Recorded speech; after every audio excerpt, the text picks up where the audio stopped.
तो बच्चों आज समझते हैं वर्किंग ऑफ ट्रांसिस्टर। जो ट्रांसिस्टर की वर्किंग होती है, जिसके 3 डिफरेंट रीजन्स होते हैं ना, उनकी वर्किंग को समझते हैं एक टैप की वर्किंग के थ्रू।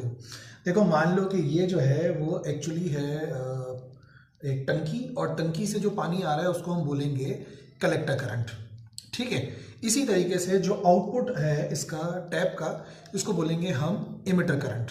ठीक है, और यहाँ से जो हम इसको गोल घुमाते हैं, जो टैप को एक्चुअली हम रोटेट करते हैं, रोटेटर लगा हुआ होता है, ये हो गया बेस करंट। ठीक है, अब फिलहाल आप देखो बेस करंट हमने जीरो किया हुआ है, कोई भी मतलब हमने यहाँ पे रोटेट नहीं करा हुआ, तो समझ लो बेस करंट जीरो है, यानी टंकी पूरी भरी हुई है, but still there is no output.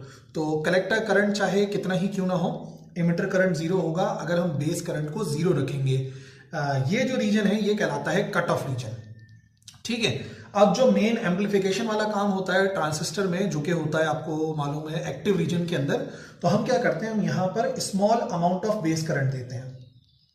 तो जैसे ही हम small amount of base current देते हैं तो यहां से जो कलेक्टर करंट है वो इमिटर करंट में फ्लो होना शुरू हो जाता है, यानी कि आउटपुट कन्वर्ट होना शुरू हो जाता है इनपुट में, और थोड़ा सा change in base current produce करता है large change in emitter current. ठीक है ना, ये कौन सा वाला रीजन हो गया, ये हो गया एक्टिव रीजन, जहां पर मेन एम्पलीफिकेशन होती है। ठीक है, बट एक तीसरा भी रीजन होता है जहां पर जो है, जिसको हम कहते हैं सैचुरेशन रीजन, जहां पर फॉर एग्जांपल अगर मैं बेस करंट मैक्सिमम कर देता हूं, एक वैल्यू देता हूं, तो आप देखेंगे जो कलेक्टर करंट है वो मैक्सिमम फ्लो होना शुरू हो जाएगा इमिटर के अंदर, और अब फर्दर मूव कराने से कोई फर्क नहीं पड़ने वाला।